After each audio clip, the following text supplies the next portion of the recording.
Halo semua, pada video ini saya akan membawakan materi terkait reklamasi pantai. Materi ini akan membahas tentang apa itu reklamasi pantai, izin yang diperlukan, hingga dampaknya bagi lingkungan dan masyarakat pesisir.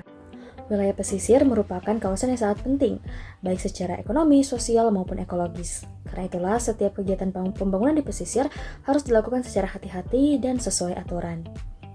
Namun, dalam praktiknya, kegiatan reklamasi sering memicu konflik, terutama jika dilakukan tanpa izin ataupun tanpa melalui kajian lingkungan yang memadai. Kita masuk pada pembahasan yang pertama, konsep reklamasi pantai.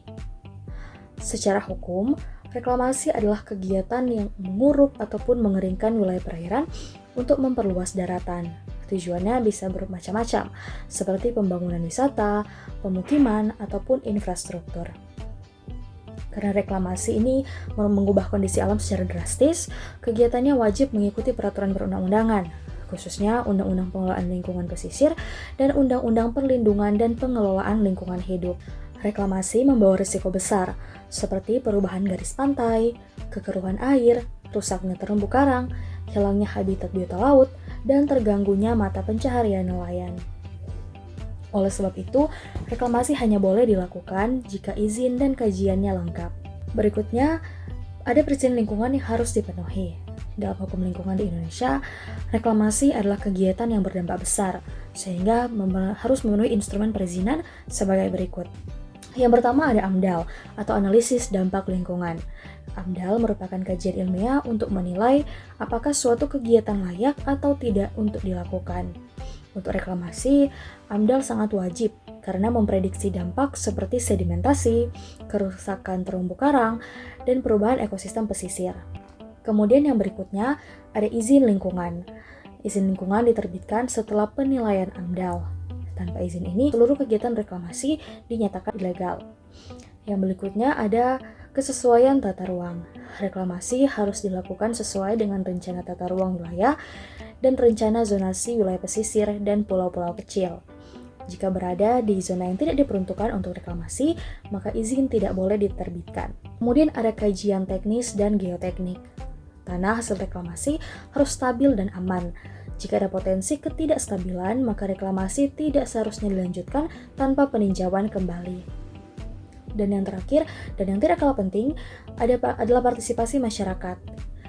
Undang-undang mewajibkan masyarakat dilibatkan dalam penyusunan AMDAL melalui konsultasi publik, mengingat masyarakat pesisir akan merasakan dampak langsung akibat reklamasi yang dilakukan. Yang berikutnya ada prinsip-prinsip hukum lingkungan yang harus diperhatikan. Yang pertama ada prinsip kehati-hatian. Jika ada risiko kerusakan lingkungan, kegiatan harus dievaluasi sebelum diteruskan.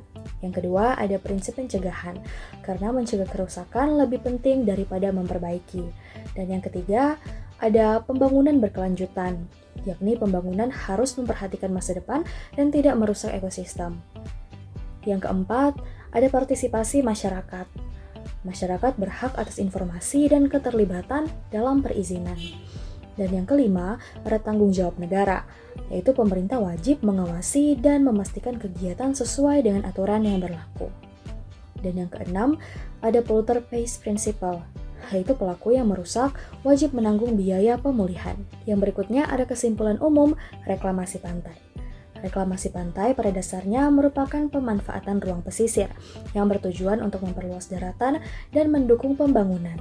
Kegiatan ini dapat memberikan manfaat ekonomi, seperti pembangunan infrastruktur, kemudian pariwisata, kawasan komersial, dan juga peningkatan nilai lahan. Akan tetapi, reklamasi juga memiliki resiko dan dampak lingkungan yang signifikan, sehingga pelaksanaannya harus dilakukan dengan sangat hati-hati. Secara keseluruhan, reklamasi pantai dapat disimpulkan sebagai berikut.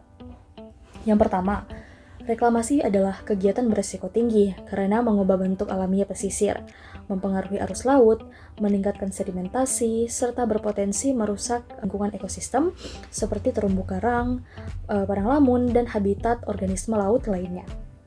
Kemudian yang kedua, untuk mencegah kerusakan lingkungan, setiap kegiatan reklamasi itu wajib memenuhi instrumen hukum lingkungan, terutama analisis dampak lingkungan atau AMDAL. Kemudian ada izin lingkungan, ada kesesuaian dengan rencana tata ruang darat maupun zonasi pesisir-pesisir. Dan yang ketiga, ada keterlibatan masyarakat merupakan unsur penting dalam proses perencanaan reklamasi, karena wilayah pesisir menjadi ruang hidup dan sumber ekonomi bagi masyarakat lokal, khususnya para nelayan.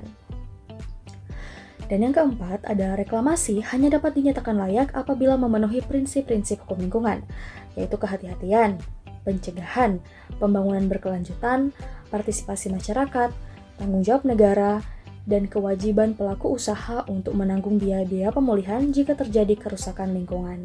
Sebagai penutup, dapat ditegaskan bahwa reklamasi pantai merupakan kegiatan pembangunan yang membutuhkan perencanaan matang, disiplin perizinan, serta komitmen kuat untuk menjaga kelestarian lingkungan pesisir.